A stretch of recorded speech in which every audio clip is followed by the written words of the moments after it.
It might still be the NBA playoffs, but for Celtics fans, it's silly season already. We're here to talk some trades today. I'm your boy, Adam Taylor. I'm joined by my homies, compadres, co-hosts in crime, Mr. Billy Calabrese and Mr. Mike Weber. What's popping, guys? Nice to see you What's guys. The up, three-man fellas? weave is live. Let's go. Lots of Giannis talk today. So everybody who's a Celtics fan knows that the Giannis for Jaylen Brown chat heated up almost instantly after the postseason ended. Jaylen didn't make that much better for himself when he went on a live stream talking about this was his favorite season, yada, yada, yada. Obviously, T-Mac then came out saying that Brown is frustrated with the franchise. We spoke about that ad nauseum as well. Someone that we're just going to gloss over those things.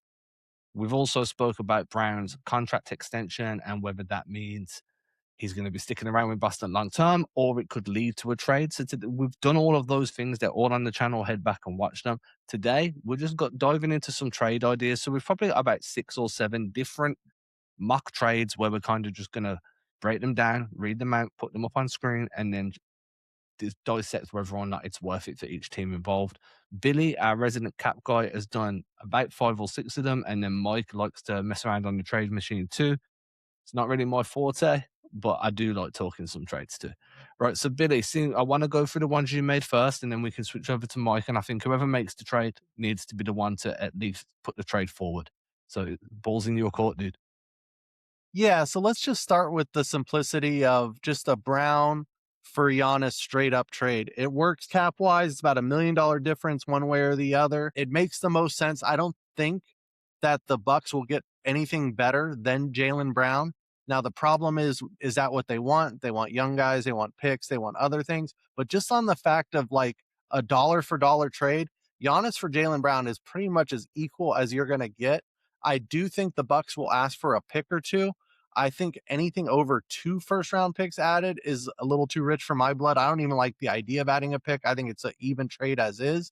But like I said, sometimes you got to give a little to get a little. I do understand that we might have to throw in a pick or two. What I'm going to say about these picks is I'm down with putting a pick or two in this, depending, and this is the key caveat for me, when those picks are actually going to convey. If it's this year, next year, the third year, heck, even 4 years down the line, I'm cool with that because it's going to be a late first round pick. And while we know Brad can find value there, there's going to come to a point where you've got so many of these first round guys, Hugo, Baylor, whoever Boston draft this year, if they keep hold of the pick and so forth, that you can kind of get away with trading away 1 or 2 late firsts. It's if it's further out, right? If we're going to the back end of the Tatum, well, it'd be Tatum and Giannis in this instance, the Tatum Giannis partnership, and we're going to where guys are completely and utterly wiped out in terms of their prime. And now we're talking, kind of what the Warriors are going through right now, where the star name's still there, but the star production's dwindled. Then I'm going to be against adding picks. Other than that, if it's a couple of firsts and it's going to be late first, let's do it, man. Mike, where you at? I think to Billy's point, Jaylen is the one who's a few years younger. And, he's not the depreciating asset, for lack of a better term, compared to Giannis, who obviously recently has had a few injury issues, although it's hard to say if maybe that's tanking.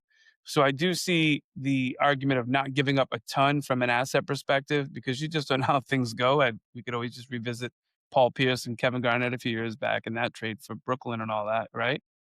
And how that worked out for us, thinking that they were going to be so great, right? And we ended up with JT and JB essentially because of that. So I think it's a solid trade for me. I think the Bucks make out pretty well in this, but it's hard to say.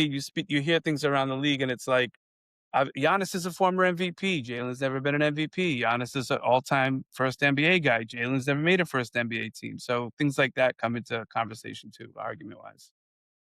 I will say that I do think that Giannis is the better player. I don't think he's the version of him that Celtics fans would have loved to have gotten a year or two ago, like maybe a little bit further back than that. And Brown is more available in terms of just availability is the best ability. But the Celtics would be getting the better player in this deal. Even at this point, Giannis is still a more talented guy than what Jaylen is. Some people are going to hate me for saying that, but unfortunately, it's the truth, right? We're not going to just sit here and boldface lie. And that is another reason why I'm looking at this like, okay, Milwaukee get a little bit younger with Jaylen, but it still doesn't necessarily fit the timeline that you're expecting them to go for, which is why I'm like, okay, if it's not some picks, maybe it's going to be one or two of these young guys because their salaries are cheap enough that you could throw one or two in and just take a throwing back off Milwaukee to kind of level things out. And most likely, one of them throwing backs would probably be one of Giannis's brothers, if we're being quite honest. God, the cringe just starts. The game, instead of Gino, we'll have one of the Antetokounmpos as our No, go-to, I guess. Absolutely not. I know, right? no, I'm not having it. I'm telling you that right now, Billy. I know that. Let's move on because that straight up trade is really easy to dissect, and I know Yeah. that from here things we start to lean a little bit more into silly season. So I'm looking at the second trade you've put up now. I'm going to let you break it down, but it does go Atlanta, Boston, Milwaukee. Yeah, and there's multiple reasons I like Atlanta as the trade partner for this. First being that they have interest in Jaylen Brown. That's the hometown guy they've always wanted to bring home. They ask about him every chance they get when they think he's available. And it also entices Milwaukee because if Milwaukee wants to tank next year, guess who has Milwaukee's 2027 pick? Atlanta. So if you can get that first round pick back for the Bucks, you can get them some expiring contracts and a crap load of first round picks. That's why I think they're the easiest, the most logical, and the everybody's happy trade partner. So the first one I put together was Jaylen Brown to the Hawks. Hey, the Hawks are happy they get their guy. Celtics get Giannis. We're happy we get our guy. And then just to make the contracts work, I got Kuminga in there. That's a nice expiring contract. If they do want to take a chance on him, I totally get it. I got Ricochet in there. Not only does the money help, but it is a former first round pick that you might have a chance of turning into something. He's young enough where, he hasn't been great. Let's not, exaggerate, but there is maybe something there. There is a reason why he was drafted so high. And then you throw in Buddy Hield there. Teams always need shooting. That's an asset you could flip really easily. And then the picks, I got two picks from Atlanta. I got the pick Atlanta has that's Milwaukee's, and then I threw in our two picks. So they're really getting 5 first round picks, and that's really seems like what the Bucks want. Not just that, they're getting 5 first round picks, a recent first overall draft pick, and an opportunity to develop Kuminga. In this deal is kind of the X factor for me. He didn't really get a great opportunity in Golden State, goes to Atlanta, gets loads of playing time, a decent amount of playing time, but albeit comes off the bench. We don't really get to see what he could do as a starter. He doesn't really get to continue trying to find who he is as an NBA player. I think if you go to Milwaukee in this deal with Giannis gone and the reset button firmly pushed in, then the opportunity to develop Kuminga and see whether he can become an all-star level guy is enticing. He's on an expiring, so if you don't feel like it's going to happen, you can flip him. But also, you can lock him down long term on probably a very team friendly deal and actually have an opportunity to develop him. Ricochet is another guy where, a fresh scenery with a new coaching staff around him and a real focus on making him a core part of the rotation is going to be like a breath of fresh air for him. Heald is what it is. It's a veteran floor spacer. You can keep him or flip him. It is what it is. And then 5 first round picks. I don't know where Milwaukee could find a deal that would work for them as well as what this one would. Right. And just for anyone watching, this has all been run through the Spotrac trade machine, which means it fits all trade restrictions. It actually passes everything. It was developed by Keith Smith and his excellent cap knowledge. So when we're looking at this, I do think this is a solid deal for everybody involved. Everybody wins. Brown gets to go back to Atlanta, be close to friends, be close to family, play for his hometown team. Boston get their guy to now create like a super duo with Tatum. And the only thing that really worries me about this is we were speaking about a Giannis super duo recently in Giannis and Dame, and it didn't work. Kind of makes me worried, but of course, Tatum's just a completely different player with way more rounded of a skill set. And then Milwaukee get what they want. So I actually really like this trade from a logic standpoint. Whether every team would sign off is a completely different question. Yeah, I would say, as they say in the culinary world, I don't have any chef notes for you. This is pretty solid. I think it seems fair. I'm happy to see that we didn't necessarily gut our roster with giving up every wing that we had and things like that. And Risha Share, I mean, correct me if I'm wrong, he was the top 3 pick. So, I mean, there's First absolutely upside overall, with. Yeah, I wasn't sure if it was him or Sar. I was getting confused. They just kind of like create amazing basketball players in France these days, so it's easy to get them confused. But yeah, so I think this is a solid deal, and it gives Kuminga a chance to be the guy as well, which I think is what he's desired since he was in Golden State. I'm just going to pour some water on this. Ricochet is not French, Hmm. just to point Wow. that out. Get out of here. He's Spanish. No way. Yeah, Really? born. Holy Well, cow. I think he was like raised in France or something, but it says here born in Malaga, Spain, one of my favorite places in Spain as Yeah. well. I say to my wife at least 3-4 times a month, when are we moving to Malaga? And Okay. that is a long-term To goal of rate your mine. Zach Ricochet bio, apparently. Well, it's just on there. I'm just saying. I'm not saying he's not French, but No, I according to his appreciate it. bio, he's like birthright citizenship is Spain. Just saying. So if we Okay. ever see Ricochet playing in like the Yeah. Euro tournaments and he's on Spain and everyone's like, "Well, these guys bullshit me." Well, maybe he's got dual citizenship. Who knows? Yeah. Sorry, Billy. I cut in on your talk time. No, you're good. If if NBA doesn't work out for him, he's always got a place at the Celtics Chronicle. So that's awesome. Just one No, the fuck it disclaimer. does not. This is my job.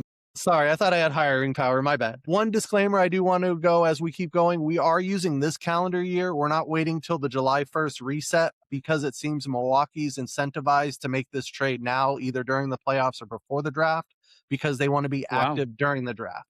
So that does make some sense. Now, we will have some trades later on that will be with the next calendar year, and we'll explain why later. But just because of the urgency and that little Shams tweet about Milwaukee's open for business, we're doing it on this year's numbers before the July 1st reset. Now, this is just me cooking. Like, I know Bill Simmons is like the maestro of the trade machine, but I'm at least a conductor because I was cooking some blue stuff like Jesse Plemons right here. This is another Hawks, Celtics, and Bucks trade. The Hawks will still get Jaylen Brown. The Celtics will still get Giannis, but they get another guard that which I think they desperately need. And one of my favorite players to watch recently is Nikolai Alexander Walker. Now, we do have to give up a little more. We do have to throw in Sam Hauser and Ugo, who I love, to get the money right. And those two would go to the Bucks with Ricochet still and Kaminga. Now, this is a trade where I think everybody wins and the Celtics get a lot better. But I do understand the hesitance of giving up on a 19-year-old Ugo. What say you? Give them somebody other than Ugo. I'm completely in. And look, if the sticking point on trade negotiations is we want Ugo and your return is Giannis, then I think you're going to have to kind of lean towards losing Ugo. But ideally, Ugo and Baylor are the two of the kind of like development group that I'd like to keep. Anyone else, if you want them, take them. You know, maybe you throw in a Ron Harper Jr. or who. I don't care who. Just please let us keep Ugo. Outside of that, I actually like the trade makes sense. Nikhil, is it Nikhil or Nikolai? I always say I think Nikolai, it's but like Nick. I always think it's like Nikhil. I've Like, always said Nikhil. yeah. Spelt Nikhil. Anyway, Nor. But then again, I thought Zach Ricochet was French. So, I think up until like 45 seconds ago, I thought Zach Ricochet was French too. He probably is, right? Anyway, we're getting off track. Alexander Walker to me is a great pickup. I think that he can really slot in well with this rotation. I don't know if any of you saw, but I was reading an article off NBC Sports Boston that was posted yesterday, and it was kind of like guys the Celtics could look to pick up with their TPE, and then there was some other ones, guys that the Celtics could look to pick up with their MLE. And what really struck to me was like a lot of the MLE guys were scoring guards. Anthony Simons was on there. Kobe White was on there. Kobe White I'm a big fan of. I think that at least Alexander Walker kind of fits in a bit more of that two-way mentality that Boston like to have across every roster position. At least more than when we're talking about an Anthony Simons or a Kobe White. There's a little bit more of a defensive presence there. So I'd be all in on this. The only sticking point for me is Ugo. Yeah. Can we give him 3 Max Shulgers? And Amari Williams or something? I don't even want one Max Shulger at this point. I'm just saying anybody but Hugo's. And I know, like, to your point, it's a lot of delusion from us. It's just that we see something with him. He just totally fits the vibe that we're hoping the new Celtics look like, this new reset, I mean, Brad kind of didn't help any of us when he was like, Hugo's going to be super important. Like he said, like he basically bigged up what Hugo can do and what he can become. So then looking at a trade with him in after 1 year, like literally a week removed from Brad's presser news conference, and then to be looking at this and being like, okay, let's give up Ugo. No, I don't think that's how this works. So I love the trade. I'm okay with giving up Sam Hauser. I think Shyman's emerged as his long-term replacement with a much broader skill set to boot. What I am not okay with is giving up Ugo. But if Yeah. that's the sticking point to getting Giannis, then unfortunately we're gonna have to get unstuck very quickly because it makes the most sense. Billy, what's your actual thought on losing Hugo? Who else would you throw in there? I tried a couple different people that make the same amount of money, like Garza's kinda in the range and stuff. The only reason I did Ugo is because we're getting, Na back since, Alexander Walker is such a bigger player. I think we have to kinda up the stakes. I try to make it fair in my mind. But yeah, you can make that salary match with anybody else. I just don't think that there's a better name to put in there to get us more back than Ugo. Like, I don't think Garza is moving the needle even though the money's essentially the same. I think if you're giving up Jaylen Brown, everyone just should give you what you want. That's kind of my stance on it, to be quite honest. All right, then. So we'll move on. I know that you've got a few more where we're messing with some different teams, and this one feels like a dream edition for me on the next one. And we're not even messing with different teams, actually. We're still Hawks, Celtics, Bucks. I think that's going to be the way it is till we get to Mike's, actually. Yeah, I kept the Hawks as my partner just because I think they're the most realistic. But this is like my Michael Keaton, like, you want to get nuts? Let's get nuts. Like, let's just go for it. And these are players that I actually really like. And all three becoming Celtics would be a dream. So obviously, Jaylen would go to the Hawks. To the Celtics, we get Giannis. We get Okongwu, which solves our backup big problem. Heck, he can maybe even beat out Kata as a starter, but that's a discussion for another day. I always want to add shooting. I'll never not want to add shooting. So I've got Corey Kirsberger on there as well. So you got three players that would immediately make your rotation. Now, what do you got to give up? To the Bucks, they're going to get Alexander Walker, actually. They're going to get Ricochet. They're going to get the picks. Now, this might hurt some Celtics fans. The Bucks would also get Derrick White, who they could flip very easily, and Sam Hauser. What do you guys think? Too much? Too little? I really, really, really, really like Onyeka Okongwu, and this makes it really difficult for me to push back. I think that Celtics might be giving up a little bit too much here. Like, if we're saying that Jaylen and Giannis can be done straight up and maybe a pick is a sweetener and that should be enough, then what we're really saying is Derrick White and Sam Hauser for Corey Kispert and Onyeka Okongwu. And that's kind of how I'm breaking the trade down in my mind. And I understand that's not exactly how it works in the real world. But when I'm doing that and I'm like, would I give up Derrick White and Sam Hauser for Onyeka Okongwu and Corey Kispert? My answer would be no. And I love Okongwu. I think that he's the guy that can give you long-term replacement for Al Horford level production. I'd really, really like him in Boston. I think there's a way to do that without having to lose Derrick White and Sam Hauser at the same time. For that reason, I'm going to say this is a really good trade for Boston. It fixes two positions. It moves on from Brown, assuming Brown wants out. All these trades are assuming Brown wants out.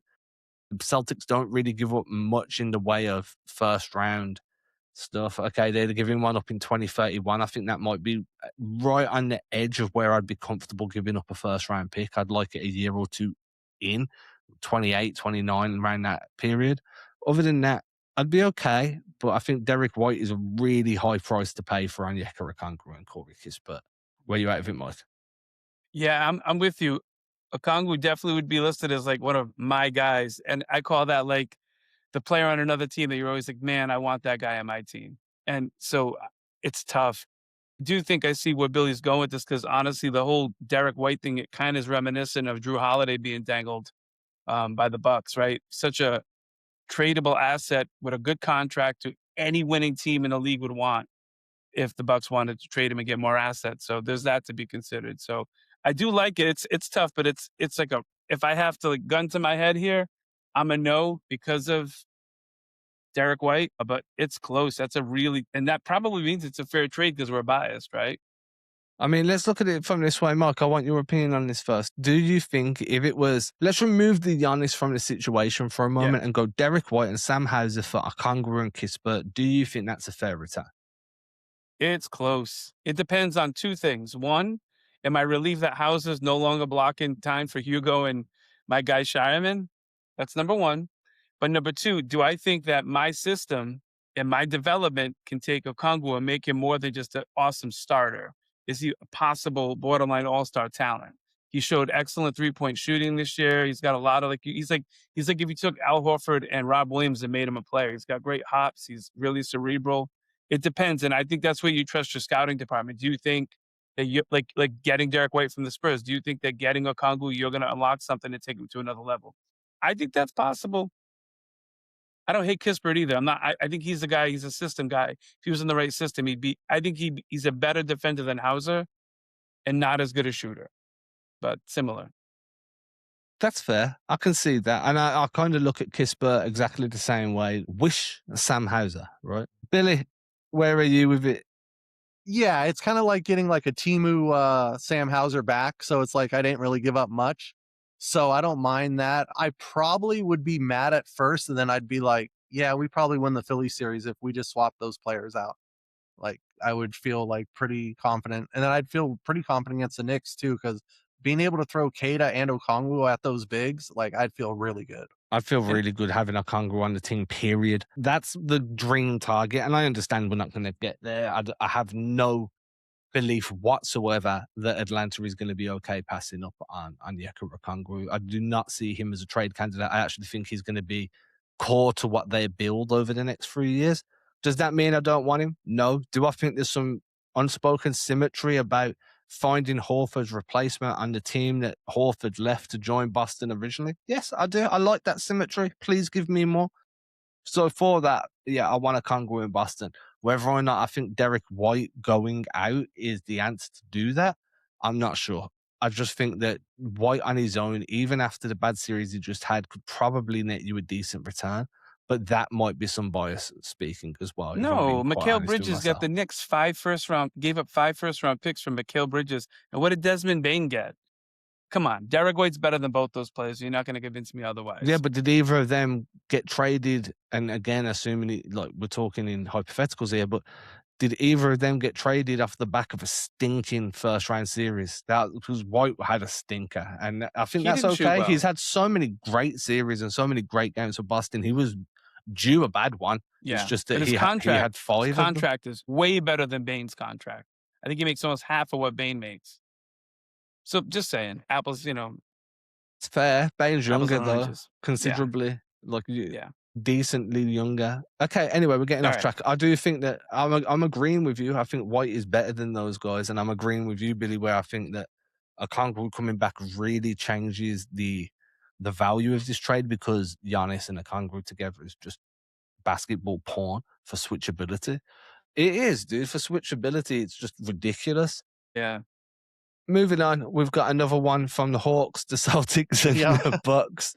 You got super creative with these because there's very minimal crossover on each trade package. Let's go for it. But So everybody wants to talk about what if we added Giannis to the Jays? And I'm like, you guys realize how difficult this would be and how much you'd have to give up and how much you'd have to gut the team to do it.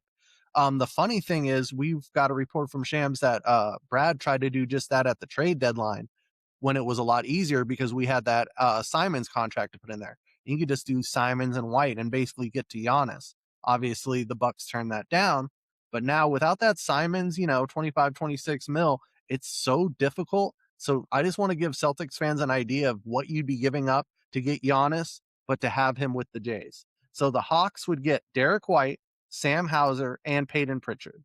The Celtics would get Giannis, and then the Bucks would get our guy Corey Kispert, Ricochet, Buddy Hield, and Luke Garza.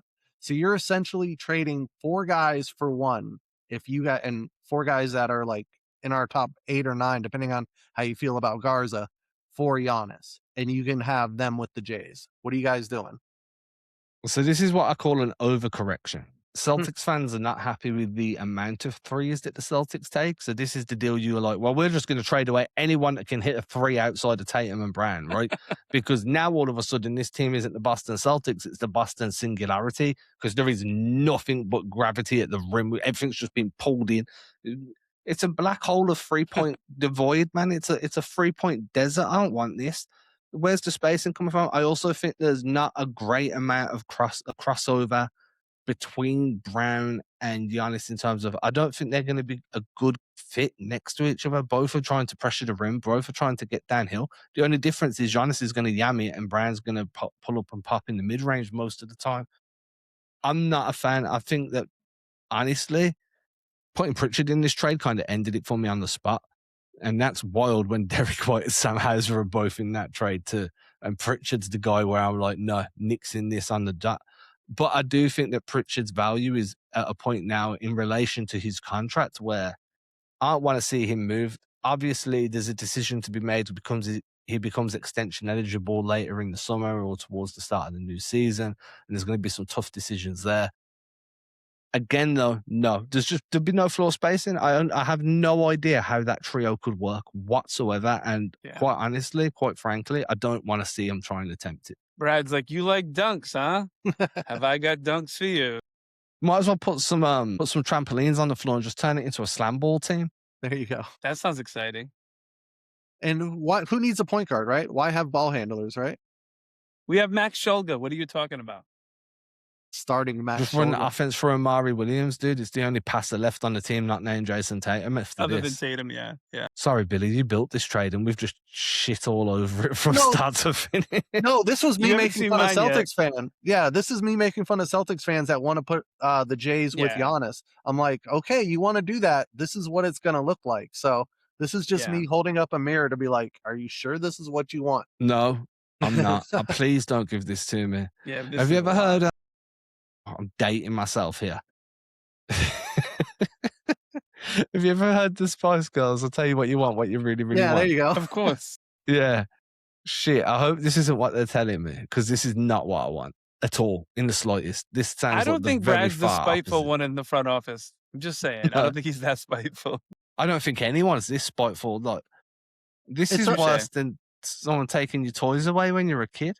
It's a monkey paw trade, right? Like you wish on a monkey paw, like I wish the Jays could play with Giannis, and then like you're gonna get cursed. This is the curse.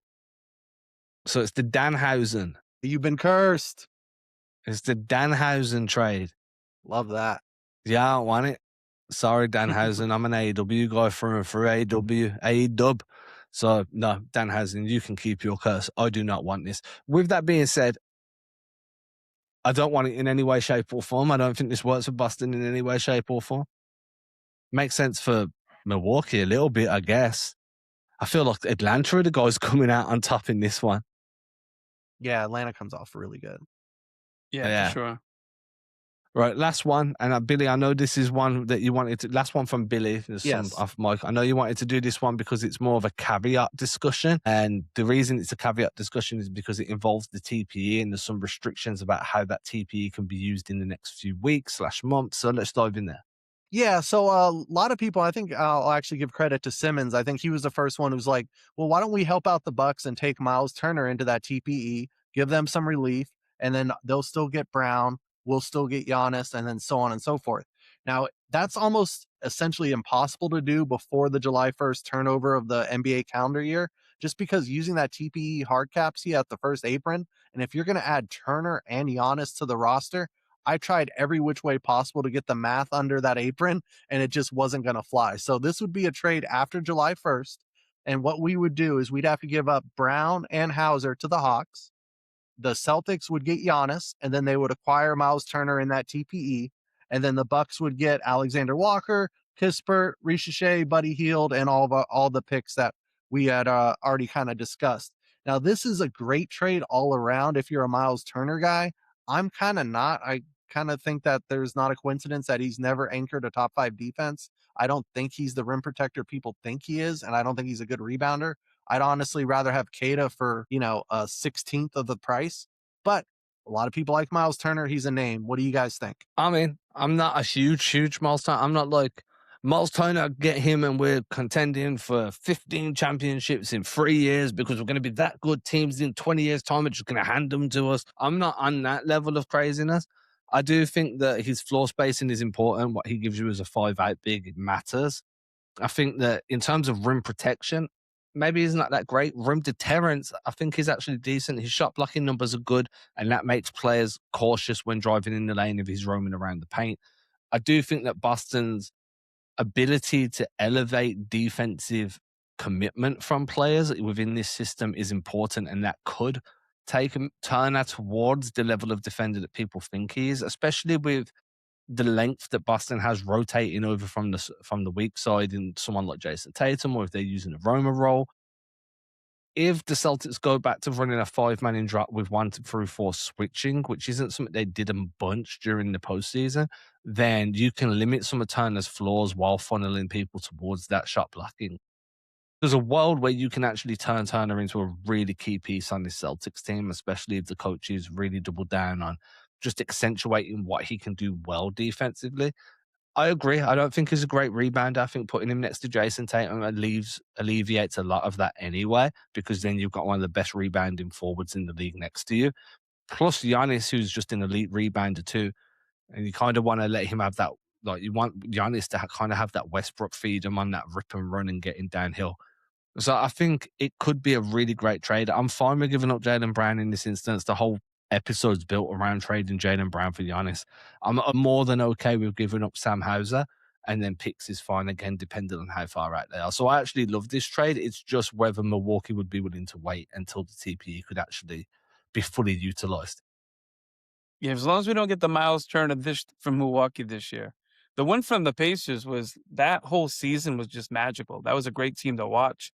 It seemed like he was shooting 50% from three in the playoffs. He has always been, to your point, a rim deterrent. I don't know that he has the physicality to match up with some of the bigger bigs in the NBA, like Jokic. So that's, I mean, maybe as a help defender, but I, I don't hate it. I think it's a solid trade. I think talent-wise, it's a fair trade for sure. Yeah, I'd even say it's Not a probably big the Myles most. Turner guy, though. Yeah, same here. As much as I don't like Myles Turner, I feel like it's the most realistic of the trades. I kind of feel like that's what's going to happen. If this does get drawn out after the draft and they let the calendar year kind of flip, I kind of see this happening. Like it just feels like this is a move all these teams would do. You're I'm helping the really Bucks sorry out. for anyone Yeah. watching or listening right now, because my dog decided to pull the wire out of my microphone. And now my mic is using the camera for the remainder of the show, and I can't switch it back because the episode is recording. So if you've noticed a rapid drop in audio quality, blame the dog, because he was under my desk and decided that the wire looked fun to play with. I do apologize. I'm a little bit annoyed by it, but he's cute and he's my best friend. So, we have to let him off. Right, moving on. I do want to move on, sorry, because I'm going to be honest, I didn't really keep track of what you two were saying because I was fighting with Doug over a wire. So moving on, I apologize. I'm being honest. You missed out We on got genius. You missed out on genius. I'm not doubting it. I'm not doubting it at all. What I am doubting is whether or not we're going to get these next two done in 10 minutes to keep everybody on their commute happy, that they don't have to Skip the sit in their bigger one car that and I be did. late. The one that's got skip Nah, the magic dude, we one. got time. Both good. All right. Cook. The magic. You got this, Mike. We got All right. time. You got two of them. All right. So I've got three.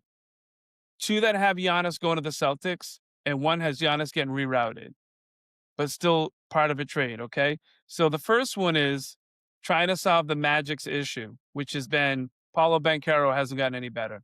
I'm sorry, he hasn't. He's the same player he was first 2 years in the league. That's my opinion. He's not a good fit with Wagner. So we send him Jaylen Brown. The Magic get Jaylen Brown. Giannis goes to the Celtics, okay? Along with one of my favorite players, once again, a Mike Weber, my guy, Bobby Portis, who brings toughness that they need on top of it. Tristan Da Silva, just because the contract works out. And the Bucks get the following players: Sam Hauser, Luka Garza, Paolo Banchero, Wendell Carter, Gogo Badazzi, and Anthony Black, along with the Celtics sending their pick this year to the Magic as well. It's a lot of bodies. This scenario is really simple, making a massive amount of trades. This is one of those, like, Milwaukee's completely gutting their system. They have all these assets to trade, and they're going to build around Paolo if they think he's a younger person that they can build up their system on. That's it. Nothing crazy than that. It's a lot of bodies. It's really unrealistic because of the amount of people. I mean, I think the Magic might be fielding a G League team based on the amount of players they had to give up too. But it's just a theory that I had. That's all. So it's a Galaxy Brain trade. I like Galaxy Brain trades because we Yeah. can talk about them. People can get pissed off because of how unrealistic they Yeah, are. it's super Well, you've been crazy. open enough. Yeah, you've been open enough to say it's unrealistic. I'm not even going to try and dissect this because there's just so many moving parts. What I would say is, ideally in this scenario, where you're giving up Brown and Hauser and Luka Garza and bringing back Portis and Da Silva, I would very much like Paolo Banchero. People going crazy to be headed to Boston. I get Jokes it. aside, maybe I wouldn't. The choice is Giannis or Paolo. And the Yeah. idea is to win now, then you go in Giannis. Yeah. What I would say is we keep Luka Garza or flip someone else, but again, this is a little bit of bias. I'm a really big fan of having a stretch five in this system. I think that Garza's screening was crazily underrated outside of Boston last season. Mm. There's a world where I think he could really develop into a key rotation guy. Is he better than Nimi? Probably not, but I don't think there's much of a gap between those two, to be quite honest with you. And if I have to choose between the two of them, I'm going to choose the 3-point shooting guy. Okay. That's just because I think Boston runs so much better when they're running a 5-out, and Nimi doesn't have the playmaking chops right now to be able to slot into a role similar to what Luke Cornett did, where he was like a creation hub that made it okay when Boston ran a 5-out with him. So keeping Luka Garza or flipping someone else there would be the only tweak that I would make. Yeah, obviously, to Billy's point, a lot of this gets easier post the NBA season, start of the new year, because we have 6 people that have options or something, maybe more. So that makes it really hard to get too crazy. It would probably be even easier post next year's league ending to make a more simple trade without as many bodies, for sure. And I like it. The only thing I will say, it's like when you get a really good dish, like at a restaurant, but you just want to add a little hot sauce on it. And the only hot sauce I want to add on it is if we can just flip it where we get Wendell Carter as well. Because I always thought he'd be perfect for the Celtics system. I tried. I was trying, dude. That was how this whole trade started. Was me trying to get Wendell Carter. Yeah, I like the baby I couldn't Al make it Horford. work. It was going insane. Yeah, exactly. Got to wine and Exactly. dine him, bro. Can't just expect him to say yes on the first day. You got to take him on some dates. Jokes aside, I'd be down for Wendell Carter Jr. And then I'd be okay with giving up Luka Garza, obviously, because nothing can be perfect in every way, shape, or form. Moving on to the last one, I do like to keep shows to around that 40 minutes mark at a push, because I think that that's the length of a decent commute, or that's when you're stopping to lift weights and getting on the cardio machines to work on your cool down. And when you're working on your cool down, maybe you're trying this tunes, or at least that's what I try and do. So, Mr. Mike Webber, take us home. All right, here's the one that I think is, to me, going to be what's more realistic. I know everybody think like Giannis to Jaylen seems simple enough, right? But I think the Heat get Giannis, okay? The Celtics get Bam, Davion Mitchell, and Bobby Portis. And the Bucks get Jaylen Brown, Sam Hauser, and a bunch of picks from between both teams. And then Bam's playing with the Celtics, which I think is a better fit. As far as the team, we get Bobby Portis, who's going to bring toughness. Bam, who's going to bring size, passing, shooting at 83 points. What's up with that? Davion Mitchell, who's on my guys on ball defender list. It's like him, Jamal Shed, guys like that I really like. And then I think the Bucks get Jaylen Brown, and they get Sam Hauser, and they get a bunch of picks. That's as simple as that. It's just, I think if we don't get them, I see it's more realistic, and I hope maybe this becomes historical reflection at some point, that we benefit from Giannis getting traded, just like Dame getting traded benefited us when we got Drew. I think there's a chance the Celtics get a better fit for them that's better cap friendly, maybe younger, as a result of this trade. I think that's something I could see Brad doing, as much as I'd love to get Giannis. That's all. I'm trying to work this through in my head because it's not the one I've got on the screen in front of me. Okay, it's Bam, Mitchell, and Portis end up. So Bam and Davion Mitchell end up on the Celtics. Giannis ends up on the Heat. Bobby Portis ends up on the Celtics. And JB Hauser and a whole buttload of picks from both teams end up on the Bucks. Okay, so look, if it means you get Bam, I'm in. But I'm not sure why Miami would give up Bam. I feel like they're trying to move on from Hero. They need to create the space to build around Bam and Giannis. Sure. I think the idea there is to pair Bam with Giannis, because then you just become this defensive juggernaut after three. Look, if they're willing to give up Bam and the Celtics want to pair Bam and Tatum and just create that friendship going forward. I love off night as well, so I'm fine there with Davion Mitchell. I'd be in on that. I'm not sure that Miami would be willing to do that, and I'm definitely not sure they'd be willing to send Bam to Boston. But look, if the stars align and we're going Galaxy Rain and everything works out, I don't think there's a Celtics fan out there that would say no to Bam Adebayo. I won't be surprised if he ends up yes there. quicker to Bam than what they would to Giannis. Right. That's kind of my thought process. Yeah, the problem is Miami is run by a 80-year-old delusional old man who said that he wouldn't trade Bam unless it was for Wemby. So the problem really becomes just Pat Right. Riley's Yeah. stubbornness, and his just hatred of Boston in general. But I mean, Yeah. he is so delusional that he thinks that, he can get Giannis with like Kel'el Ware and all these scraps, and they just keep lowballing these Bucks offers. And Yeah. I just don't see him ever up in the ante, because when has he ever paid, a dollar for a dollar? He always is the 50 cents on a dollar guy. He's like, I'll give you like half of what it's worth, and like you'll trade with me because I'm freaking Pat Riley. I'll throw Pat my Riley. rings on the table. It's like so annoying. He's His 81 arrogance. now.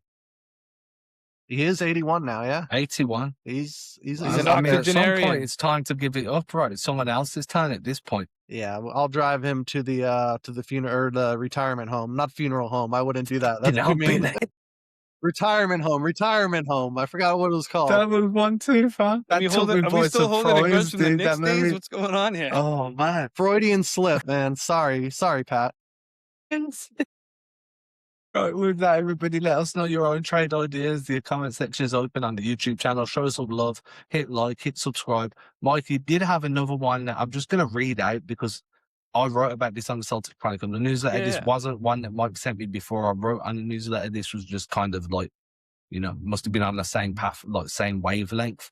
And I didn't project a trade. I just projected the Kings being a team that could emerge as like a unexpected suitor for Jaylen Brown, just because the Domantas Sabonis of it all. I think Sabonis going to Boston would make sense. Now, Mike, I know you did Sabonis going to Milwaukee, Giannis going to Boston. So Boston got Giannis and Portis. Bucks get Sam Hauser, Domantas Sabonis, and Devin Carter, and the Kings acquired Jaylen Brown. In that deal, obviously you're going to take Giannis over Sabonis, but I also think there's a world where you could just do a straight up deal between Sacramento and Boston for a Sabonis plus fit out along with Jaylen Brown going over to Sacramento. I think there's a way you can do that, and that eliminates the need to work with Milwaukee if Milwaukee are asking the earth. So I just wanted to put that out there because I feel like the Kings are a team that really could make some noise this summer if they're going to be retooling. Scott Perry has kind of made it very clear he wants to stamp his own image on that team. So I just wanted to use your mock trade there as a vehicle to be like, don't rule out the Kings. Yeah. They could move on from DeMar DeRozan. They could move on from Domantas Sabonis. They can move on. And obviously, if I'm Boston, I'm like, you want me to take Sabonis off your hands in return for Brown? And I'm going to have to get Keegan Murray. I have to. Please give me your star, young guy, because then I will give you Jaylen Brown. It's Keegan. Anyway, with that being said, everybody, go show a bit of some love over on Letterboxd. Betty, where can they find you on Letterboxd? CBO041. Go see Sheep Detectives. Who would have thought? Great freaking movie. Definitely hit subscribe on this YouTube channel and go into the comment section and subscribe to the newsletter where you will find me writing about the Celtics quite frequently during the season, a little bit less frequently during the off season, but still frequently enough that it's worth your time. And our boy Mike, I've saved it till this bit. Our boy Mike turns 50 tomorrow, right, Mike? The big 5-0. Mike's out here turning 50. He's the oldest guy on the show by a considerable margin, but I think it's time we sing Mike happy birthday. How about you let me say Friday night, the day after my birthday, I'll be at the Mohegan Sun, home of the Connecticut Sun. They have a game against the Las Vegas Aces that night. And when you're done, you can come see my band after school special right at Comics Roadhouse, right inside Mohegan Sun. And now I expect everybody to come in. Happy birthday. With that, everybody, we'll catch you soon. Have a great day or an evening, depending on when you're listening to the show. We appreciate you. Deuces.